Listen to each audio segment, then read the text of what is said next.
This is my first time on a Carnival cruise. And I understand why. This is the Waffle House and Denny's of cruises. The cruise itself is nice. Most of the staff are pleasant. But I'm gonna talk about my people. No tact. We are at a all-white, semi-formal party, and there's people there. Hey, how you doing? In their pajamas. We are in the main hall, 7 o'clock ocean time, and we got people in there with bonnets on and they ass out, talking about how they are looking for niggas to get with. Mind you, we have children and our elders there, as well as people from, different ethnicities.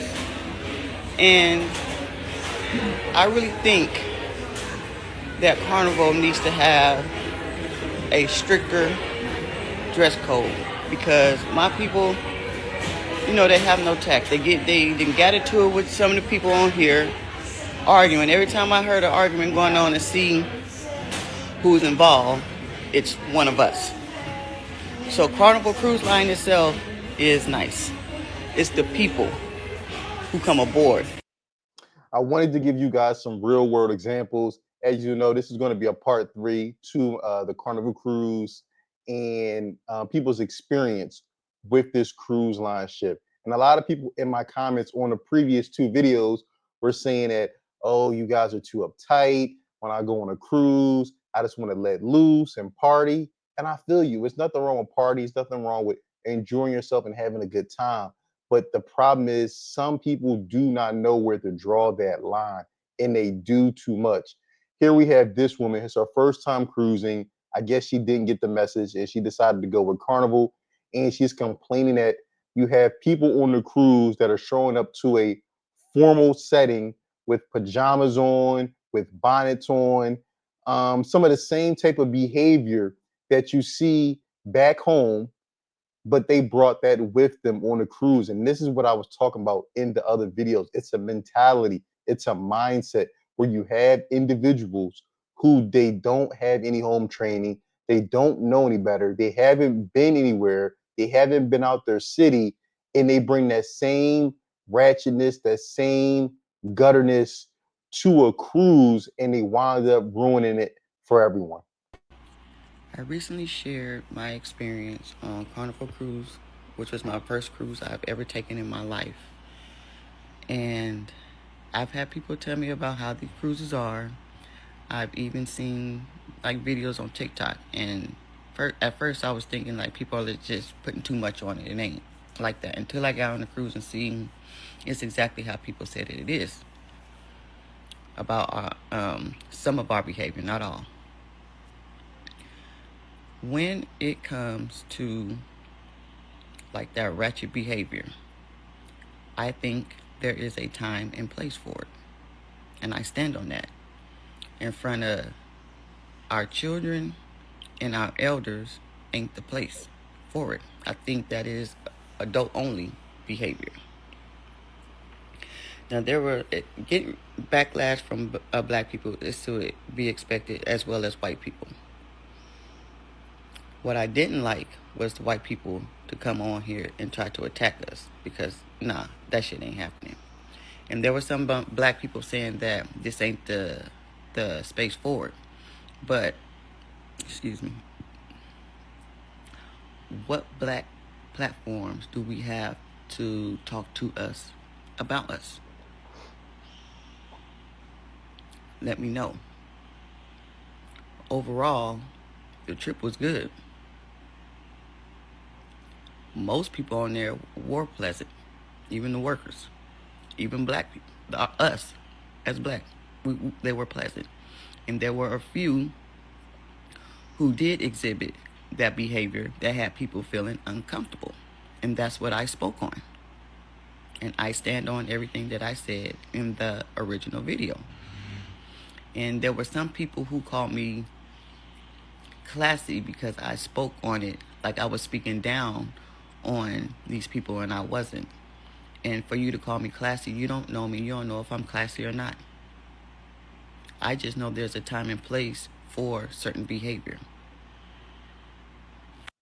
I think the word she was looking for was more bougie. And don't let people use shaming tactics or shaming mechanisms on you. You spoke nothing but the truth. You spoke your experience. You went on Carnival cruises, and it was just like you see what a lot of people report on social media. It was ghetto. It's not necessarily the cruise line itself that is ghetto, but it's some of the individuals that the cruise line attracts with the weekend cruises and 3-day offerings and the price point that allows a certain group of people who don't have any class, who haven't been anywhere ever in life. And again, a lot of these, as sad as a lot of these individuals, that's all they know. They don't know anything different, you know. A lot of them were raised by children. You have babies raising babies, and they don't know there's a time and place for everything. Again, a cruise is a family environment. Now I can see it. Maybe you was on a Virgin,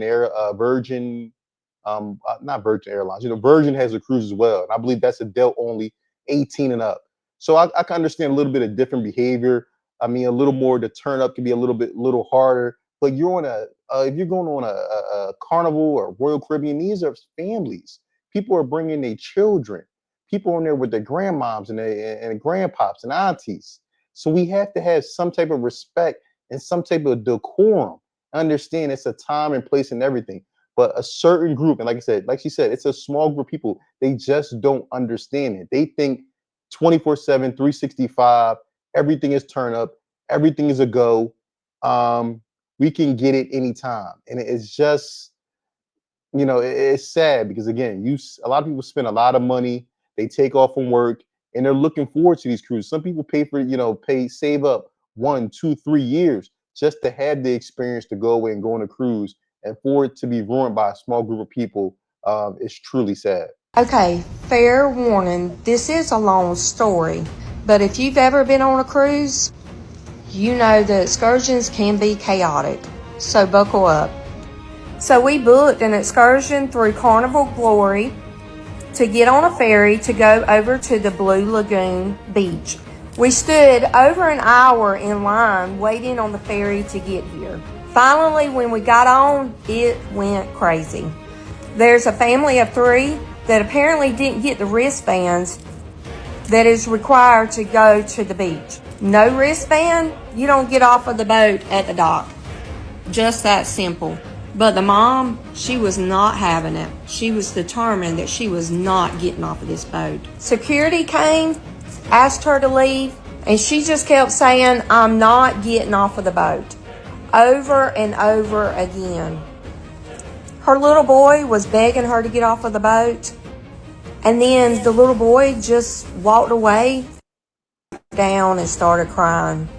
And to make it worse, it was very hot. Like I can't breathe hot. And one lady started having an asthma attack. At this point, everyone's sweating, waiting and watching this unfold. Finally, a security guard shows up that can actually lift her. And I kid you not, she lifts her up and carries her off of the boat.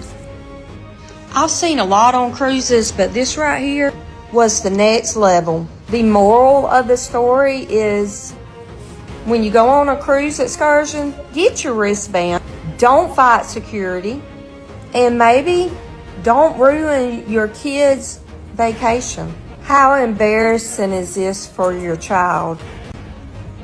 Have y'all ever experienced drama like this on Carnival Glory for an excursion? Let me know in the comments. Now, I'm going to give the lady that they pulled off the boat the benefit of doubt. We don't know whether she paid or not for this excursion, but to me, it really doesn't matter. I mean, you don't have the wristband. They're telling you to get off the boat. Obviously they're not going to let you go without having this wristband. So why would you be defiant and hold up everybody else and ruin I mean, because I'm sure there's a certain time limit, because obviously you're on a cruise ship, so you have to get back on the boat. So you're going to ruin this experience for absolutely everybody. Her son is already off the boat asking her mom to get off, and she wants to act like a toddler and have a tantrum to where they physically have to pull this woman off the boat so they could go on with their excursion. This is another example of the type of individuals that um, visit these Carnival cruises. And honestly, it's just best to stay away until they get things together. I just don't understand, if they're telling you you're not going without a wristband, why do they have to pull you off the boat and treat you like a toddler because you refuse to act like an adult? And this, again, is another example of the mindset of the small group of people who, visit these Carnival cruises. But let me know what you think in the comments below. I look forward to hearing from you. Don't forget to like, subscribe, and share.